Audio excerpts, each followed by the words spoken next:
Magandang araw mga kapuso, ito po ang mga ganap na dapat po natin abangan mamaya dito lamang po sa Lilet Matias, Attorney Atlo.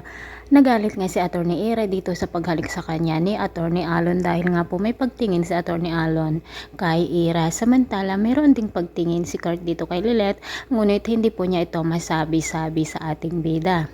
Gustong tulungan ni Lilet ang mga naging kaibigan niya noong nabilanggo siya.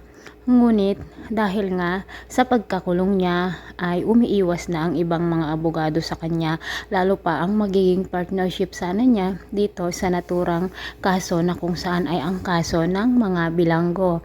Samantala mga kapuso, masayang masaya naman si Patricia dahil sa pagtagumpay niya sa kanyang mga masasamang plano lalo na ang pagpatay niya kay Meredith, at yun din ang dahilan kung bakit nagkukunwari na siyang mabait, natanggap si Lilet at bumalik na nga rin si Ramir sa kanilang bahay. Samantala mga kapuso, hindi rin tumitigil sa pagpapaimbestiga ang mag-asawang De Leon kung sino nga talaga ang pumatay sa kanilang anak at kung sino ang totoong kriminal o pumatay kay Meredith at kay Evelyn.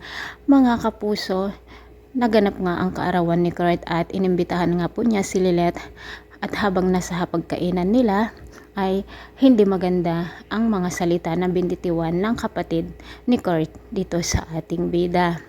So mga kapuso, napakahirap naman ang sitwasyon ng ating bida dahil nga sa mga pangyayaring ito, at lalo na ngayon na may binabalak na naman si Patricia sa kanya. So ito po ang mga dapat natin abangan dito lamang po sa Lilet Matias. Maraming salamat po. Bye-bye.